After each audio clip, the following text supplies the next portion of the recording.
You're listening to the Options Insider Radio Network. For more quality options programs, visit www.theoptionsinsider.com or search for Options Insider Radio Network in your podcast provider of choice. Listeners can also access all of our programming through our mobile app, available in iTunes and on Google Play. Don't forget to follow along with your favorite programs and submit your own questions for the hosts at twitter.com/options, facebook.com/theoptionsinsider, or via questions at theoptionsinsider.com.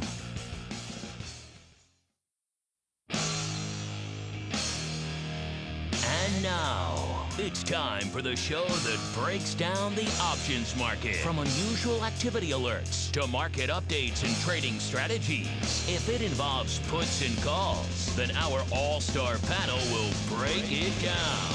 It's time to hit the option block with your host, Mark Longo from theoptionsinsider.com and co-hosts Uncle Mike Tusaw from RCM Asset Management, Andrew the Rock Lobster Giovinazzi, and Mark the Greasy Meatball Sebastian from OptionPit.com.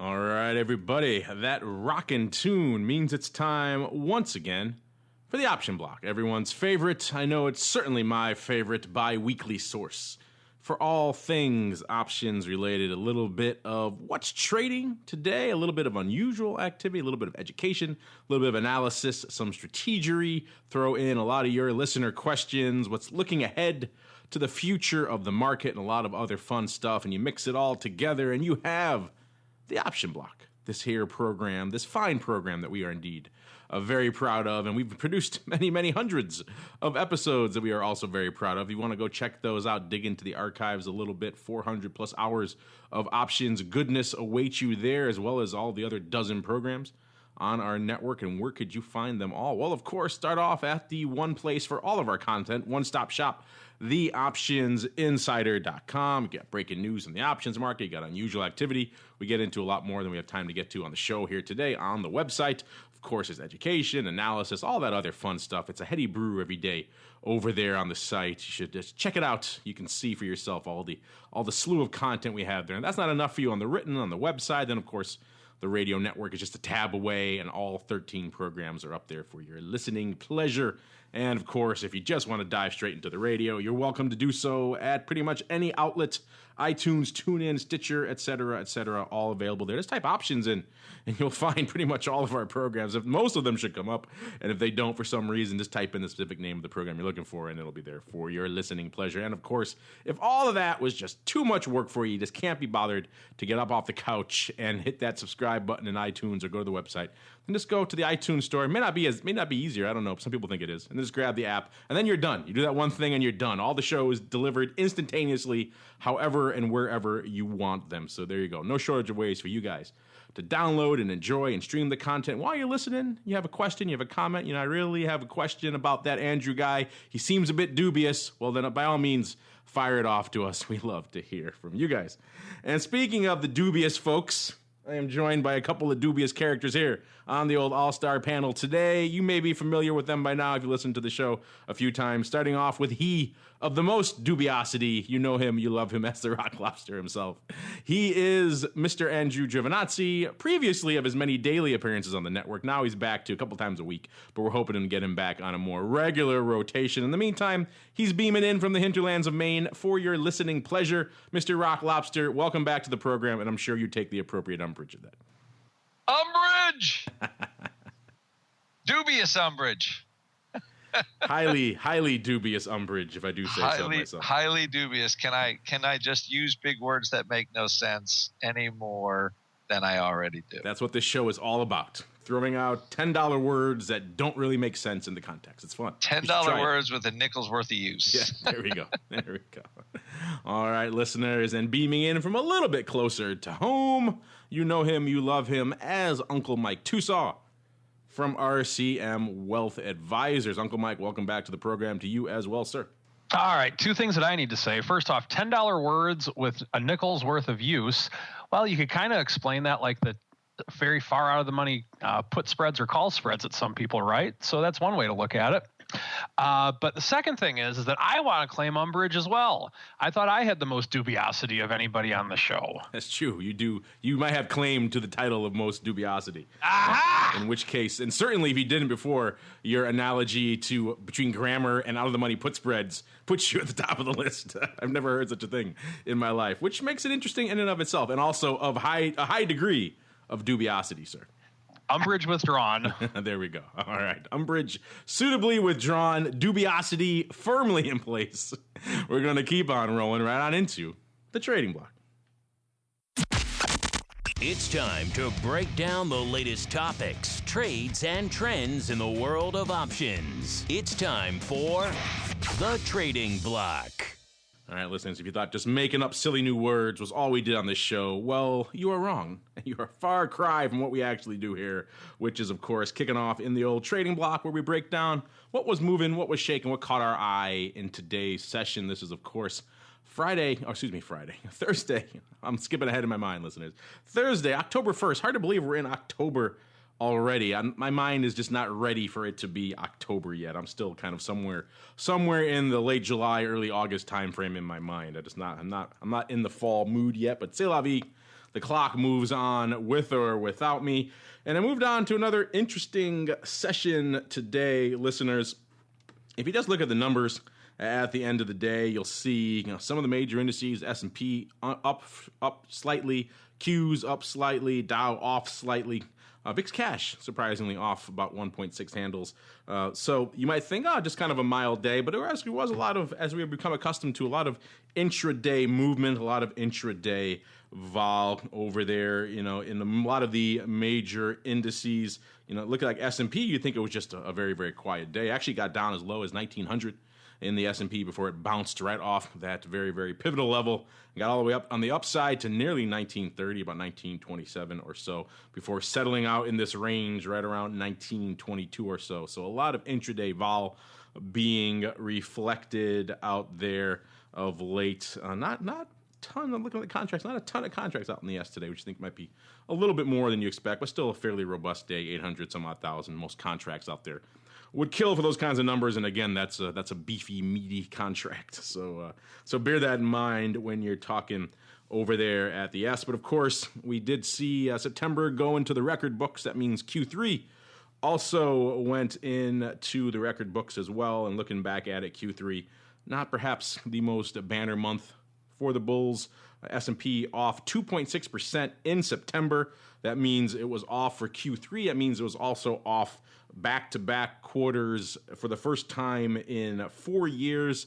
So I know all of you out there who like to play historic numbers, historic data with the market and track those sorts of things, I think we'll have a lot of interest in that. Speaking of historic numbers, we talked last week on Vol Views, I believe on this show as well, about how the VIX was getting pretty far up there in its above a 20 streak. We broke down, if you want the full list, listeners, go check out the last week's volatility views where we break down all, I think 20, SIBO put out 20, or it was Russell Rhodes who put out the 20 longest streaks above the point of 20, actually, from the VIX Cash perspective. And we were just tying, I believe, for that record point. Now we're at 28 sessions above the 20 handle, which is indeed getting up there. This is the longest streak since Jan of 2012. Still not some. We've had some streaks of close to a year. I think you can probably guess if you think about it, listeners, when those streaks were. But aside from those mega elevated vol streaks, this is getting up there. Getting into certainly the top 20 and getting well into close to the top 10 at this point for extended periods of, shall we say, enhanced volatility out there in the VIX Cash land. And, of course, metals and energy just as a whole just continue to take it on the chin. This quarter was one of the energy and raw material companies, some of the worst performers of the quarter, down more than 17%. You can probably guess why if you've been following the news. China, as well as some talk from the Fed and a few other things out there really combining to give these companies a 1-2 punch, and also helping to drag down the S&P and the Dow quite a bit over the past quarter. But enough looking back. Let's now look to see what my fellow compatriots, my partners in crime, saw today here in today's activity and what caught their eye in today's activity. Perhaps we'll start a little bit closer to home with Uncle Mike Tusaw. What caught your eye, sir, in today's somewhat beguiling activity?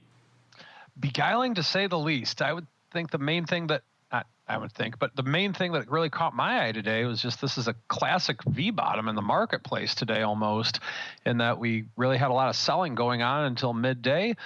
Buyers came in around a little bit after noon Chicago time, and we ended higher on the day, not by a whole lot, but we did end higher. So that was the first thing with which I noticed. Second thing is the fruit company actually had a down day again today. It's just weird seeing such a thing. So I'm hoping that Apple goes down a lot. I don't know, maybe to 60 or 50, who knows? And maybe I'll get back into it and ride the train again. Would love to do such a thing. It's a fun ride to say the least. This continues to be a very gapping market. And with that in mind, yesterday, the put spread with which I spoke of on Monday got in for 52 cents, and as a credit, did get out yesterday for a 20-cent debit. I was hoping to get out for around the 10 to 12 cent mark, but just with all the gaps that we've had in the markets lately, I just did not want to chance going overnight with it. So with that in mind, lately, not today so much because I wasn't in anything, and I'll explain why in a moment, but it's been a very high BBI these last few days. It's been very much an arthritic right mouse hand, just holding my finger on the button, so to speak. And it was kind of nice today, just not being in anything. I could actually use the restroom. The reason with which I'm not taking on any positions today is that we do have non-farm tomorrow, which of course we'll talk about in Around the Block, but that's something that I think could be a market mover. But in the meantime, in a market as such, we are still technically down on the week, and I like it when you can do bullish strategies and you're up on the week when the market's actually down. It's kind of fun. Even though it's not a lot of money being up, it's better than being down. That is for sure. That is for sure. Unless, of course, you are out in Apple, which you mentioned, of course. It did have yet another down day out there, closing south of 110 today, 109.5. I think it got down as low intraday. Let me see. I got down to the 107 handle intraday here before rallying a bit. Yeah, people not loving all the numbers coming out of Apple of late. Not impressed by the iPhone sales, particularly when they try to juice them up by adding in China. People not impressed by a lot of the other numbers. And looking at the data coming out of September, it seems like the short sellers out there in mass out there in September, in September, Apple short interest out there grew 32% in September, which is pretty much a strong record, near record level for them. Then dropped off abruptly this week. So after kind of the larger portion of the sell-off, seems like a lot of the bears may have essentially gotten the little bit of downside move they needed, and are now perhaps closing it out. Looking at some data, I think this data came out of SunGard. It increased short selling in Apple, increased about 1.1% of outstanding shares.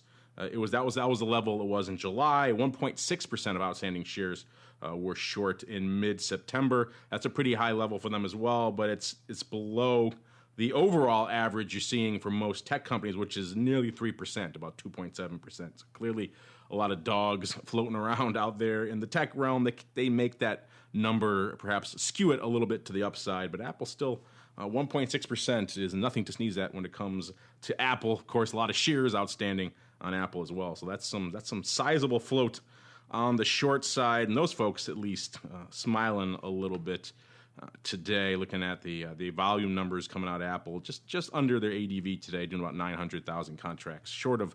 They're just at about 1 million ADV right now, and coming in about 100,000 short of that. So still a pretty robust day out there in Apple land. Now we turn our attention to the land known as Maine. Mr. Rock Lobster, what caught your eye in today's activity, sir? The biggest thing besides I think, is this a double doji when the market double doji something? I learned a new term, double doji. Double doji? I'm not familiar with that one, sir. Is that like the doges of Venice? Is that what we're talking about? On Twitter. Yeah, it's like a doji when the market is, I think, unched. Goes down and is unched. Oh, so you're not talking about the medieval rulers of Venice then? I guess so. That would be. I think that Option Pit has gone technical. They're doing technical analysis. No, you're scaring me here. Who are you, and what have you done with the Rock Lobster? Just it was very funny, so I thought I would bring it up. The doji, the thing. But anyway, some people find all that stuff useful. What I thought useful as a signal is very close. Let me see here. We are almost into, we're starting to get into a more, a flatter to contango term structure for the VIX futures. We did have a sell-off in them toward the end of the day, which I thought was substantial. It's been a while. So maybe the non-farm payroll number, we're just looking at it at the end of the day in option pit in our lab. If we can generate some substantial, some smackola in the volatility futures, and to see if this market really lasts. I think at least today as a signal, it looks like we're going to see a little less volatility in the market. So if the non-farm payrolls number is good, my guess what we have touched on is, when you had all this QE era, bad news was good news, as in, the economy might stink, so they have to keep QE longer. And up and up and up we went. And now with the Fed, I believe, trying to bang on the table and say, we're going to be raising in December. It's going to happen.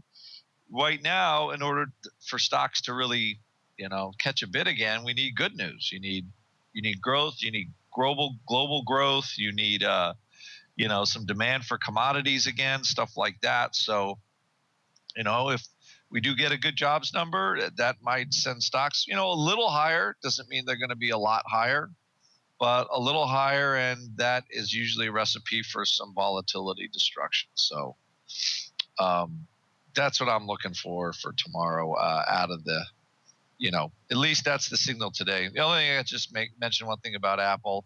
I read a good tidbit. Usually when a stock like Apple is down, it's because somebody's raising money from somewhere else or for something else. So, you had some end of the quarter.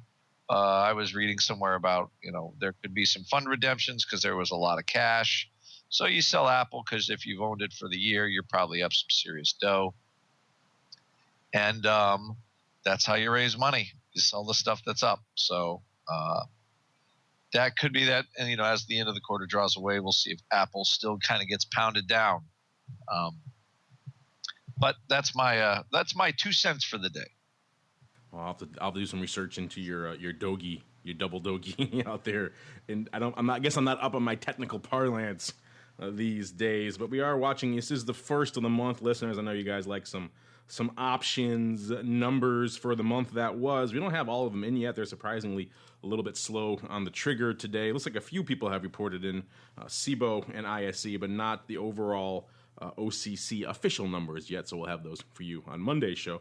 But looking at what came out of the good old SIBO today, it looks like you might expect that overall volume would have been a decent month for SIBO. A lot of volatility in the marketplace, a lot of interest in volatility and volatility related products. And yet, if you're looking at their total volume for the month of September, they were down 5% from this time last year. So September 2014, actually more volume than September 2015, which I think a lot of people would find surprising, and down a whopping 17% from last month, from August of 2015. Of course, August being very much a rockin' and rollin' month, and you think a lot of that would have carried over into September. Surprisingly not, at least not in the SIBO. And of course, there is some other stuff afoot there whenever you're looking at volume numbers in different exchanges, other exchanges offering rebates, luring some of that volume away. But when you're looking at the SIBO is pretty much SPX and VIX in those numbers, and you can't get those anywhere else. So you're looking at those, it's pretty much a pure play on those two products. And those looking a little bit weaker than you might have expected this past month. And looking at overall numbers out of ISE, they were actually up 1.5%, which is kind of interesting from a market share perspective, but perhaps more interesting to us here. We've talked a few times about dividend trades in the marketplace, and ISE is one of the few exchanges that really got on board that train early against the div trades and has been tracking them in their numbers ever since. If you know anything about these, they make up somewhere around up to 5% or more of overall volume on some given months and some given years in the options market.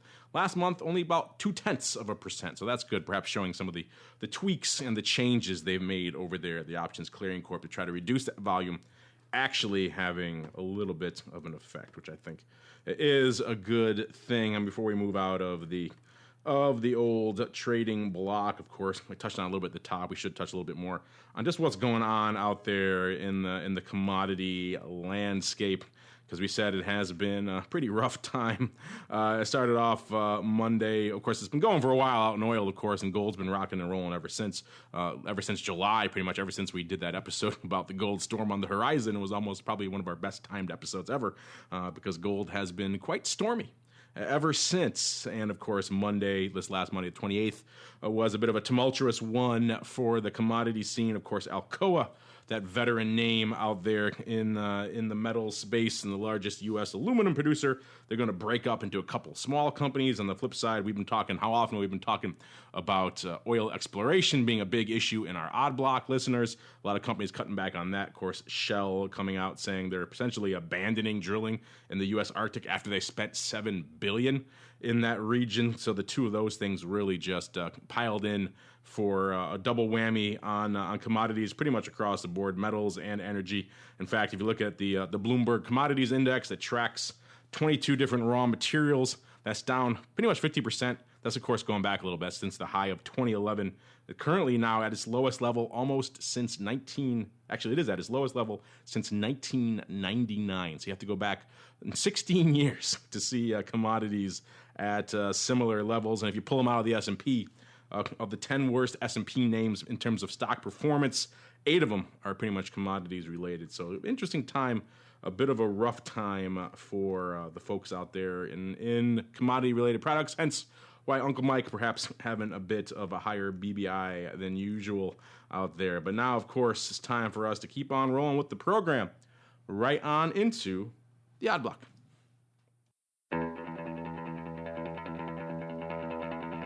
It's time to break down the most interesting, unusual, and downright questionable options activity that's been identified by theoptionsinsider.com. It's time for the Odd Block.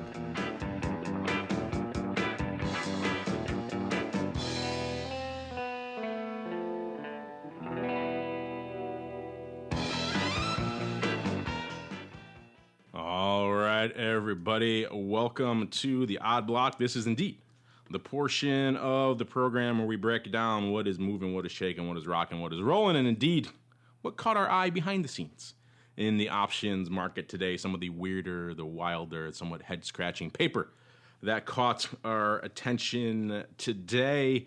And we're going to kick things off. We were just talking about commodities and the metals, and we're going to kick things off in that neck of the woods in the Spider S&P Metals and Mining ETF, aka XME.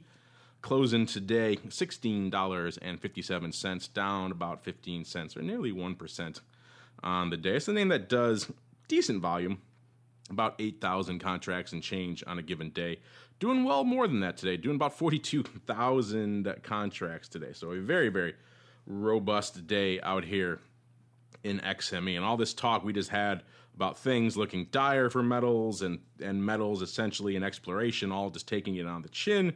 We have someone out here who's saying, I don't know, maybe we got a little bit of upside coming, and give himself a little bit of wiggle room in terms of when that upside is actually going to come. Remember, I said the stock closed today, $16.57. So you had a friend come in today and load up on the Jan 2016-2022 call spread, going up for almost an even quarter, 24 cents, doing it a whopping 20,000 times. So I said before, they did 41,770 contracts total in this name today. 40,000 and change, about 40,060 came in this one crazy size spread out here. Jan 2022, open interest on both strikes. Well, a little more on the 22s, not too much going on the 20s. There's about 1,100 open on the 20s, 17,000 and change on the 22. So 22s being a very active strike out here in XME. This went up in 2 blocks on our old friends over there. The ARCA looks like, again, like paper, straight up buying the 20s, selling the 22s. And again, looks like opening, despite that open interest, clearly more volume going up today than existing in the open interest. So it definitely has to be opening, but it also looks like unrelated to that existing open interest, unless our friend decided to perhaps get some religion and do a spread this time instead of some straight up call selling. Mr. Rock Lobster, kick us off here in the Odd Block. What's your take on some bullish love out here in the old metals and mining sector. Yeah, I just straight up, I'm going to buy a call spread, and I want it to go up, which I have to say in the metals is pretty bold because it just keeps making new lows. Although I guess it stopped going down. Maybe the Glencore thing is kind of the short-term bottom, but I'm just looking at that saying somebody wants to get long this bad boy. So, it's not a bad bet. You're not spending a lot of money. I don't know why you'd bother selling the upside call for 15 cents or whatever it is. But for the most part, though, it just looks like a straight up bullish play. And again, the whole commodity thing, it's so massacred, but they could be right. So we'll see if the XME trader makes some dough on this one. But I tell you, it's tough for me to want to buy out of the money calls in this market, considering the upside trend is so weak. Yeah, not a lot of love out there right now for these names. That's why this one kind of resonated on our radar, not just for the size, but for the direction. Our friend really loving it. And not loving it so much, though, they didn't want to sell, you're right, those 22s, which is kind of interesting. He wants that $2. I guess so. So, and the XME was just trading $20 not very long ago. And to the extent that the market shakes off all this Glencore, talk, and what was his name? Carl Icahn was buying stake in FCX, and, and he's started to scoop some other stuff. In 5 years, is it all probably higher? Most likely. But when you're buying a call spread that's going to expire in 3 months, you don't have a 5-year luxury. So they need a pretty sharp rebound. Yeah, looking at the chart here, this thing was trading $30 not that long ago, beginning of the summer, back in May. All those heady days of early summer when commodities were so much richer than they are today. Our friend hoping things get back to those heady days before Jan of next year, and we'll see if he's right, if he gets his whopping $2 out of this spread. We'll keep an eye on this one. Let us know what you think, listeners, if any bullish trades out there in commodity land that catch your eye, if you're kind of straight up on the bearish path like a lot of people out there these days. As we keep on rolling, we're keeping with that theme. Energy is where it's at right now. We're going to move on now to EV Energy Partners, ticker symbol EVEP. If you're looking for our resident cheapy name of the day, we got you covered here. This one closing today, $5.64, off 6%, or 36 cents on the day. It's not a great day to be holding some EVEP. Perhaps that's what sparked our friend here today to do what he did. This is the name that trades on average a whopping 800 contracts a day, so not a lot of paper out here. Doing nearly 24,000 today, 23,000, about 23.5 or so on the day. So some size paper, lighting it up out here in good old EVEP, and some interesting head scratching, hence going in the old odd block paper. We saw what could be liberally described as perhaps a time stupid. So maybe Uncle Mike Tusaw getting a little bit excited about this one. What caught our eye was the D6 March 7. No, not the spread, but indeed the stupid, listeners, and a time stupid to boot. So not a vertical stupid, but a time stupid. We love these even more because they can often be doubly stupid, which makes them doubly fun. It went up when we first saw them, about 5,000 contracts on each. As the day went on, a little more size piling in to the tune of about 2x, about 10,000 total. A little more on this March 7s, about 11,000 total going up on those. But still, size palooza, however you want to break it out. They went up initially for 70 and 55 cents, respectively, on the D's and the March. And as the total, the second lot, I'm assuming, went up similar prices. The initial 5,000 lot going up 2 blocks over there on the Amex. Both of them, again, coming in near the bid. IV down the strike. Both of those strong signs that they were indeed sales, as perhaps head-scratching as that may be. Of course, you look at the underlying performance today. That's why I said maybe this kind of provides a little bit of incentive, because why would you go out and do this, listeners? There's not a lot of scenarios you want to come out and just straight up write a time call stupid, unless of course you're an underlying holder and you're looking to carve out anything you can get in this garbage $5 name that just sold off 6%.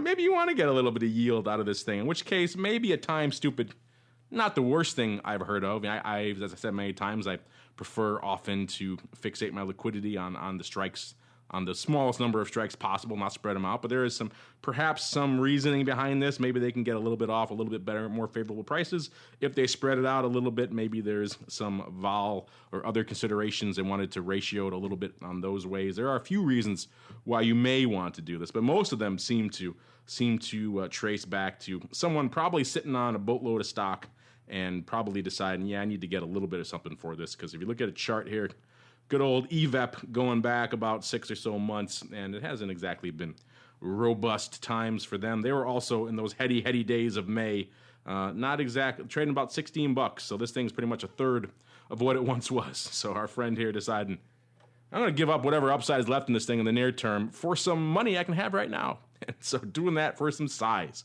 Mr. Rock Lobster, what's your 2 cents on this interesting time stupid here in EVEP?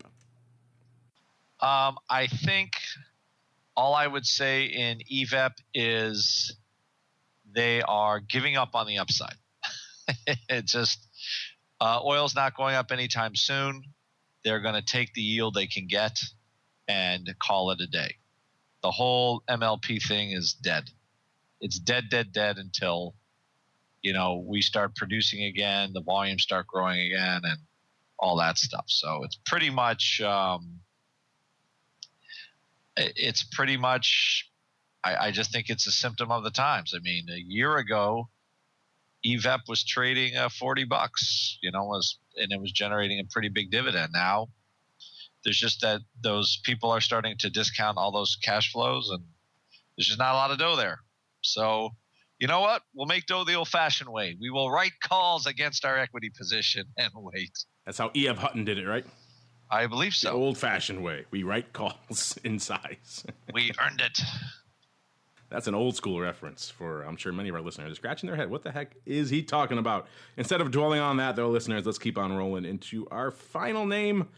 This is moving a little bit farther afield from our typical thing. Not a name we've talked about in a while, but still in that same realm of, guess what, energy exploration. All about that all the time these days.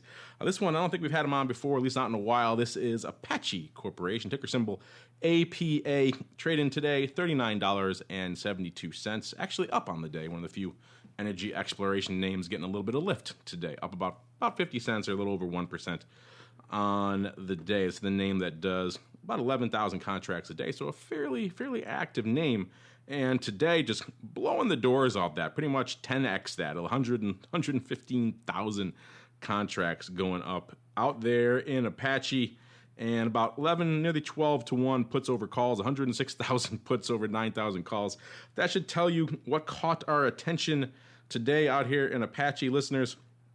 It appears to be not a stupid, but a roll this time in a vertical, straight up, the old normal, kind of reasonable roll you tend to expect these days.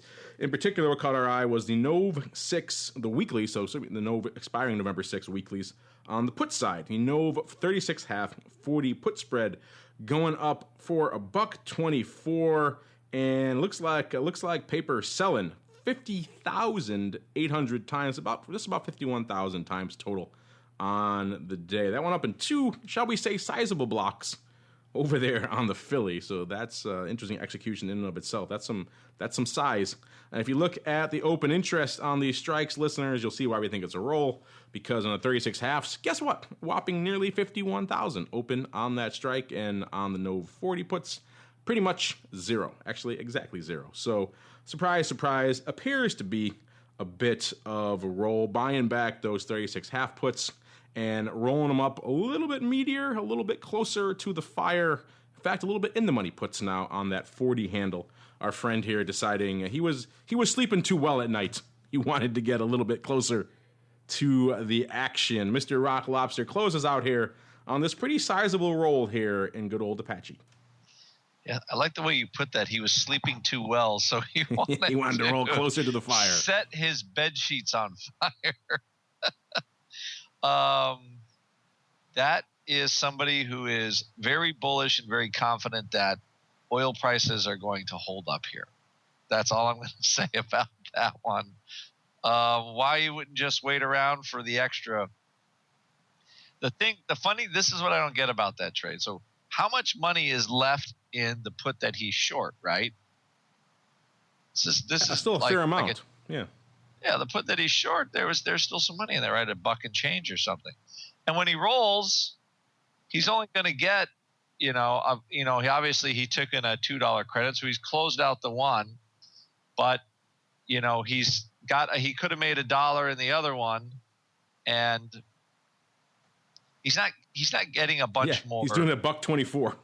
Well, yeah, I mean, he's doing the roll for exactly. So, I mean, if he's made good money on it and he wants to lock it in, that's fine. But you might as well just keep the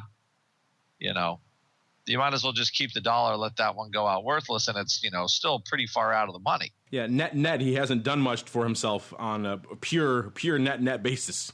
Exactly. I mean, if he was buying back the short put for a nickel and selling the other ones for $2, okay, then I got it. But he's rolling, like you said, bed sheets on fire roll, and I guess if you're swinging the 50,000 contracts, you're not so worried about that. I think his broker called him up and said, I'm kind of bored and we're not doing that well this quarter. Can you roll 100,000 contracts through my firm, please? And he said, sure, why not? What the heck? I'll do it all for pretty much the same level and get much more risk to boot. Why not? Let's do it. Go big or go home, as Uncle Mike Tusaw always likes to say. That's his mantra for life. He's trying to clip the kind of the lows, but I don't know. I thought the first trade looked pretty good, but hey, but that's what they want to do, and I ain't gonna stop them. You're not gonna step in front of that 100,000 contracts, no sir. This one, they had dipped recently down into the mid 30 handle, or so. They got about 35.80 or so on the low side. So our friend here playing an interesting and somewhat dangerous game. We'll see how this works out for him in these Nove weeklies. We'll see it pretty soon. Meanwhile, it's Thursday, listeners. That means it's time for you guys to join us on the panel. It's time to dive into the mail block. It's time to take your seat on the All-Star panel as we read your emails, tweets, Facebook messages, website comments, and much more. It's time for the Mail Block. All right, everybody. Welcome to the Mail Block. This is indeed the portion of the show where you guys get to join us on the old All-Star panel. Send us your tweets to @options, your Facebook questions to the Options Insider, your stock twits, questions, comments, whatever, to Options Insider. Hit us up on email, questions@theoptionsinsider.com, or like a lot of you like to do, including today, post the comment or leave it on our website feedback form. That'll come to us directly as well. Like our first victim here, this is Tennis Great. He's written in before. I believe that name sounds familiar. He writes, hey, last week you mentioned being a market maker made you quick on your feet. This would be similar to a doctor in the emergency room. Yes, it would, Mr. Tennis Great. He goes on to write, does a retail trader need to be that fast? And if so, where can they learn to be that fast? It's funny you mentioned speed. I was just talking about this the other day. In fact, if you listen to our episode of Trading Tech Talk we just did recently with the folks over there at Rival, they're bringing back a training program that we used to use with our clerks back at when I was my old Stafford days, and it was essentially a big part of that program. In addition to teaching you options and everything, it was you had to have the concepts, but you also had to answer in a certain amount of time because speed was a critical component, obviously, of market making. There was even a portion in there we essentially had to do what amounted to basic fractional flashcards in a very, very quick method. So speed was a critical component of that career path. Being able to make decisions quickly was pretty much the name of the game. Does retail need to be that fast? These days, obviously, it certainly benefits you if you can do that stuff in your head and get out there and make adjustments and analysis that quickly. You're going to have that sort of advantage over everyone else. But these days, with the tools at your exposure, with the liquidity and a lot of the products you guys primarily trade, not so much in the more esoteric stuff, you can usually reasonably work decent limits. And if you do your homework ahead of time, I think that tends to supplant a lot of the speed you used to need, and also a lot of the cool tools. We used to talk about the walk limit over there at OX and others have taken a lot of that kind of busy work, need for speed out of your hands. You don't need to babysit that order and keep working it down a nickel because tools like that will do it for you. And I've heard other brokers are quickly working to try to get that tech as well because it's cool tech. And so, there's a lot of tools that have come out. So I think between the growing array of tools, the amount of liquidity you have at your disposal, at least in the primary names that the lion's share of you trade, and of course, these things you can rely on a regular basis, I don't think speed is as critical as it used to be. That said, it can't hurt. Where can they learn to be that fast? That's a good question as well. I don't know of any courses, and maybe Mr. Rock Lobster, we'll start with you. Maybe you guys work this into your boot camp. I don't know. First off, what's your thought on the need for speed for a retail client? And also, do you guys or do you know of somewhere where if they want to be Mr. Speed, where they can learn such a thing? Well, I think as far as speed goes, you can learn the types of positions that are going to work best when you see something happening. So I think part of speed is being able to apply the right idea at the right time. Yeah, I think knowledge has supplanted speed to a great degree these days. As far as market making and stuff like that, there's the market. The electronic market's pretty efficient, so you don't really gain anything. But you certainly have to know, if the market is doing something, right, as in selling off, and you are trying to execute a strategy, like what's the one with the greatest probability of success, as far as for the risk reward you got to put on. Now that stuff you can learn so you could be faster being ready when things move. And I think that definitely is in the education part. And that's obvious. That's what we do in the boot camp. We're not really teaching people speed. We are teaching education. Yeah, I'm guessing you guys aren't hitting the fraction flashcards too much anymore. Eighth, teeny. Exactly. That's not really a necessary skill. 5/16. Oh, all the good times we had racing fractions back in the day. Although I amaze my kids by how fast I can add fractions together. Yeah, particularly when they're in those 8th and 16th range, which is what everyone did. Yeah, people are like, how do you know 5/8 and 3? It's like, it's useless to most people, but that was critical information back in the day. Exactly. What's a quarter and 5/16? 9/16? What? How do you know that? People would marvel at me, like, you have a great education and you're drilling fraction flashcards. I'm like, yeah, this is the career path I've chosen. It was an odd time in the world, listeners. Mr. Uncle Mike, you get to chime in now. I know you've been saving your breath there. Probably relaxing from the high BBI day that you had to. You needed a little bit of a break. What do you have to say for our friend here, Tennis Great, and his concerns about retail traders, and do they need to be super speedy? I think that I'm of the school of thought that know your exit before your entrance. And if you're going to buy a call option, very basic trade, I think you should know when you're going to get out if it goes against you, and when you're going to get out if it's going to go your way.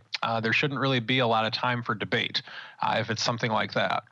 Where I think it needs to be understood that you have to kind of think on your feet a little bit is if you're doing some type of an adjustment for a spread and you're thinking, okay, the credit spread went against me. I need to adjust. Do I roll out? Do I roll down? What way do I go into this? Or do I just get out of it?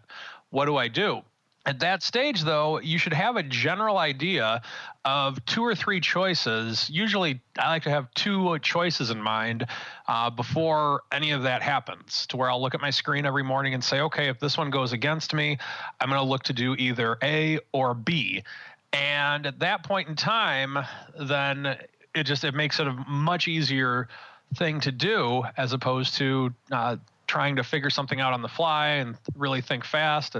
I'm of the school of thought, or I know the old saying, when in danger or in doubt, run in circles, scream and shout. That's what you're going to end up doing if you don't have some type of a plan before you get into the trade, especially if it starts going against you very fast. That's when emotions can kick in. So always have a plan beforehand, and thinking fast is a nice thing, but I think that just if you have a plan before it comes about, it makes it much easier for you, even for those of you guys that can do the 16ths and 30-seconds edition real quickly. A critical life skill, if ever there was one here. It's a good question, Mr. Tennis Great. think you can take a deep breath. You don't need to be super speedy in today's market anymore, unless you're out there trying to front run HFTs for some fee arb, in which case you have to be super crazy speedy, and that's more on the computer side and tech side than the human brain side. So you don't have to worry about that too much. All right, moving on to another question. This one comes from, I think it's Pat. Yeah, the signs that Pat in there comes in as Faye C username, which I like. I like that handle too. But we'll call him Pat. He writes, "Hey, this is about hedging. Can you discuss the pros and cons of hedging a portfolio with put back spreads in the respective index? Done for a credit? Question mark. Love all the shows. Thanks for all the education. Please don't say Rocktober this year." So throwing a little shade my way there at the end of the day. I am the culprit of that. I did say it a lot last year. Of course, in my defense, it was a very rocking October last year. And I think, did preface it every time by saying this is a very much overused cliche, and I don't support anyone else using it. But in this context, it seemed appropriate. So in my defense, I did have a legitimate use case. We'll see if this stuff continues into October. Perhaps I will try to table that. You're right. It's terrible. But sometimes I try to table sell in May and go away. Sometimes I throw it in there just to twist the knife a little bit. But you're right. These things are horrible, and they should not ever be uttered on my network, except in the most dire of circumstances. He's asking here, of course, about the old back spread index, or hedging with back spreads in index options against a portfolio. You listeners are mostly probably familiar with the traditional ratio spread, buying 1, selling 2, selling 3, collecting a credit that way. He's talking about doing it the opposite way, aka the back spread, aka the reverse ratio spread. I hate that term, back spread. More than you hate Rocktober, I hate back spread, Mr. Pat. Of course, selling 1, buying 2, selling 1, buying 3, but doing it for a credit, so probably in the 1 by 2 ballpark. There's a lot of interesting dynamics with that. We've had this conversation before. If you listen to some of our older episodes of Volatility Views, we discussed how our old friend Nassim Taleb, who you think would be loading up on downside puts all day long, because that's all he does is talk about, nothing but black swan events and being ready for it and writing books about it and doing speaking tours about it. And yet, if you look at his actual trading, that's essentially what he does, is he sells back spreads all day long. Because he even realized, you can kind of blow out pretty quick just buying puts all day long, particularly in the indices like S&P, because those things are kind of expensive.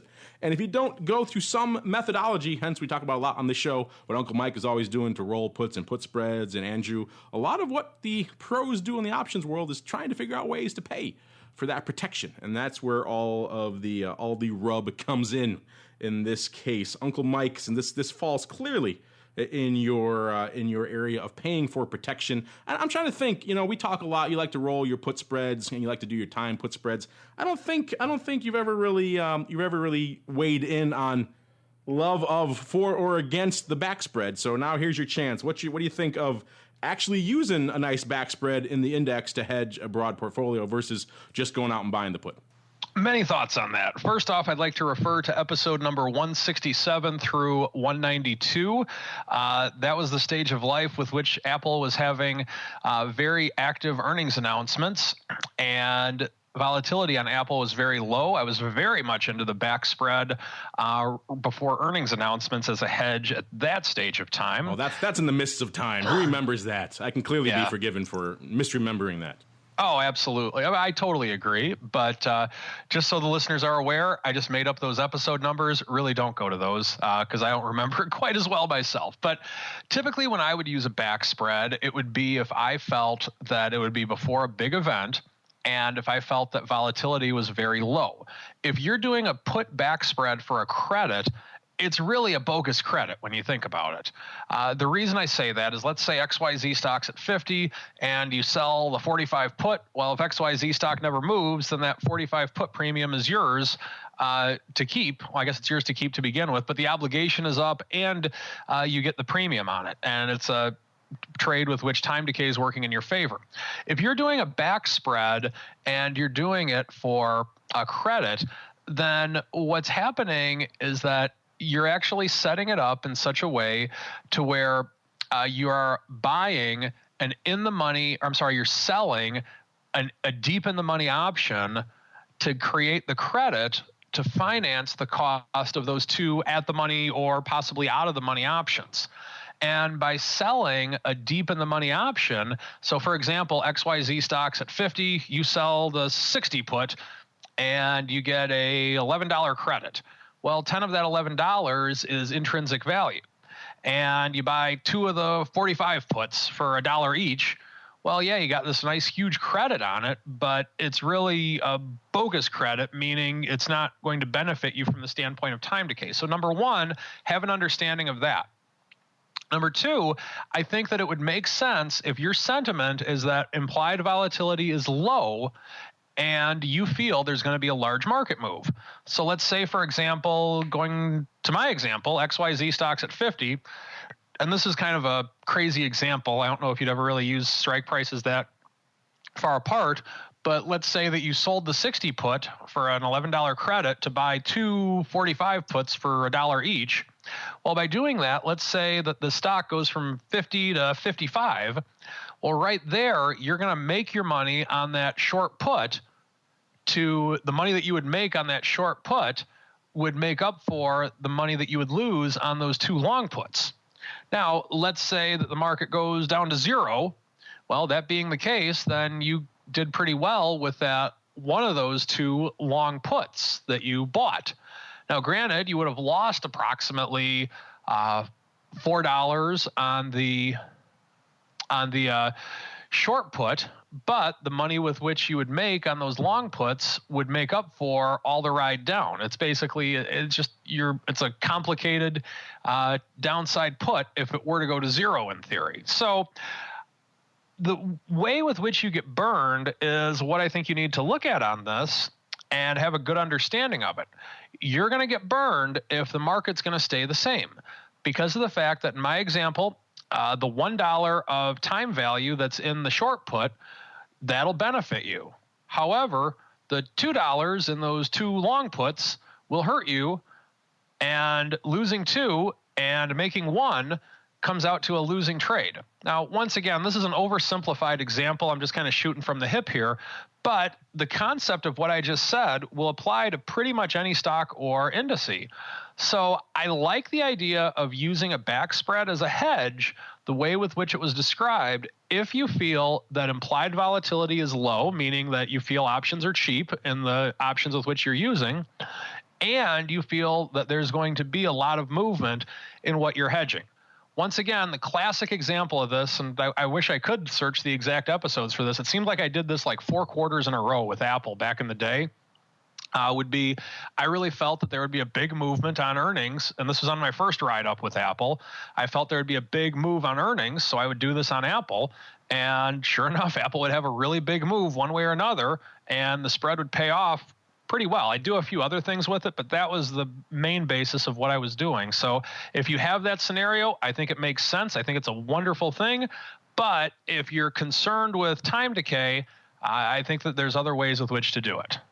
Yeah, you're free to scour through our 400-plus episode archive, Uncle Mike, to find those exact episodes and let our listeners know. You probably can guess the time frame and find those out and let us know the numbers, and we will report them dutifully for our listeners to have a deep dive into back spreads. We've, of course, hit them on the show before. And I'm kind of with you on the credit. The credit kind of is what threw me off a little bit initially, too, their insistence on getting a credit, because whenever you structure it that way, like you said, you're probably going to choose strikes that are probably not ideal for your scenario. But I think the idea is sound, particularly like you said, they have to, as long as you're aware going into this that this is catastrophe protection. This is not near-term vacillation. This is probably going to hurt you. It's not going to help you. But in the quote-unquote black swan event, he of Mr. Talib, who loves this strategy as well, you will do quite well. So if you're hedging for something like that, then this is not a bad strategy. Mr. Rock Lobster, take us home. You're a juice for free guy. What's your thoughts on doing these back spreads and only doing them for credit? I like the idea when you've got really low vol to do them. I like them to be, it's like you almost have 2 ideas. You either have to have a big event fast, or you have to do them with a little more time to expiration, because if you do them in a kind of a difficult part of the cycle, like Mike was talking about, a more in the money ratio spread where you're selling kind of the in the money put and you're buying the 2 ats, you really need something to move relatively fast. Or if you kind of place one of those trades more out of the money where you sell a closer to the money put short and buy 2 outs, for credit, generally with the skew, you got the wings are really, the space between the strikes are very long. So you need a longer time frame for that trade to play out, because as you get closer to expiration, you're getting closer to that short strike. If the market tanks a little bit, it actually doesn't work for you. The short put hurts you, and your 2 long puts are too far away. So it depends one, how you structure it, and two, what the term of the whole trade is. So you actually have to put a little thought into it. And the way Mike was setting it up is he was kind of, I'm putting it on and I'm looking for the big boom because I'm going to trade it around earnings. So if you're going to load a trade like that up, do it when VIX is 12, when all those puts are really cheap. I would work more out of the money and let time do its thing. And if you have a vol event, the 2 against the 1 should perform pretty well. It's kind of a bit of a contrary thing. You're looking for the cheap vol, but you're hedging for you need the big move for it to pay off. So you kind of have to have that sneaky vol. You have to kind of be ahead of the market in that sense of know the vol is coming, even though the market hasn't priced it in yet itself, which is another odd scenario. And I think in general, we've given you a good overview. I wouldn't mind, I think it was Pat who wrote this in. If you have some specifics of how you've done these before or how you structured them before, I wouldn't mind seeing those. We can maybe look at that a little bit, have a little bit better feel, because I think everyone said it's pretty much all on how you structure these things, and maybe a better sense for how you structure them, maybe some examples of ones you've done in the S&P or whatever index you like to use. We could look at that and kind of give you a little bit more concrete feedback. But in general, an interesting and certainly thought-provoking. I encourage you, if I can find it as well, I'm forgetting episodes as well, find our episodes on Volatility Views where we talk about back spreads with Talib as well. Very fun stuff. But unfortunately, we have to keep rolling now into a very abbreviated Around the Block. It's time to tell you what we'll be watching on our trading screens until the next episode. It's time for Around the Block. All right, Around the Block, non-farms, rock lobster, go. Non-farms. That's it. I think finally good news is good news, and you get a decent jobs report. It gives people hope for growth, and hope for growth means stocks go up in the era of post-QE, and I think that's where we're in that rocky patch trying to decide how things are going to look. That's, a decent jobs report. I would guess VIX is down, 1 full handle, futures down a little bit, maybe a full handle for the futures, and we'll see what happens. Non-farms, Tusaw, go. Agreed. I think that tomorrow's going to be a big day. In one way, shape, or form. If we do get a big drawdown, I would consider selling a put on that going into the weekend even, assuming we get a big enough drawdown. If not, I am taking the weekend off. Whoa, short puts going into the weekend. Uncle Mike, what have you done, sir? I think the BBI has driven you mad. I'm going berserk. You're going crazy but I said out there. it has to be perfect for me to want to do it, though. I'd say a 98% guarantee that you don't do that, but we'll see. I would wager heavily against that, but we'll see. We'll never know. We'll see. Crazier things have happened out there in the mad place known as St. Charles. And listeners, as always happens when we start pontificating about your questions, ran a little long, but we love answering your questions. Keep them coming. We didn't get to a bunch of them, but some of those questions are very good and very intricate with what we expect from our listeners. And before we go, really quickly, let's check in with each of my cohorts one last time, starting off with you, Mr. Rock Lobster. What is moving, what is shaking, what is baking out there in the land of the pit? Our boot camp is underway. If you are listening to this and you haven't signed up, it is too late. However, you will be able to purchase the recording afterward if you so choose. It will end on Saturday. That is the big stuff. Mark is in New York. And you will see, again, more exciting stuff out of us coming up. And if you purchase that recording, listeners, I will guarantee personally, because they won't, you guys will receive a nice signed headshot of the Rock Lobster in his boot camp drill instructor hat and whistle. Isn't that part of what you guys offer? Exactly. That's part of the package, right? That's the swag that comes with it. If you want to scare your children, listeners, then order that recording and you'll have the great stuff for Halloween. And before we go, Uncle Mike Tusaw, what is cooking in the land of RCM Wealth Advisors?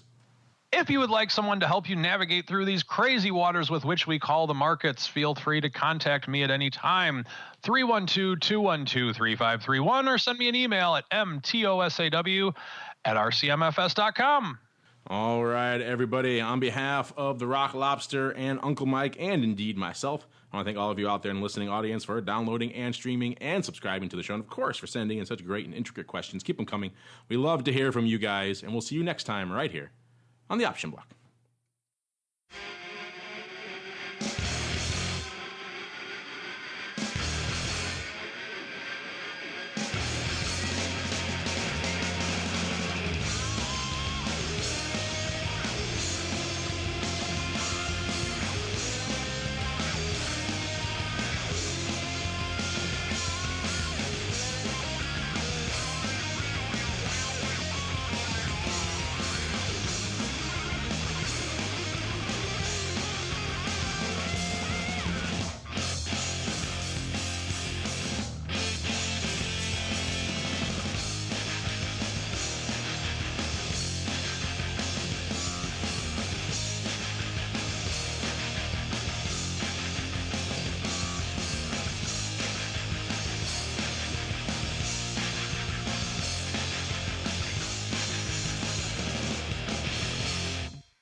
preceding program was a production of the Options Insider Radio Network.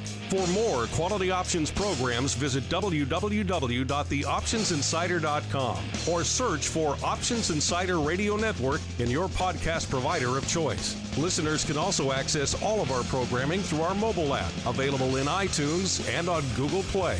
Don't forget to follow along with your favorite programs and submit your own questions for the hosts at twitter.com/options, facebook.com/theoptionsinsider, or via questions at theoptionsinsider.com.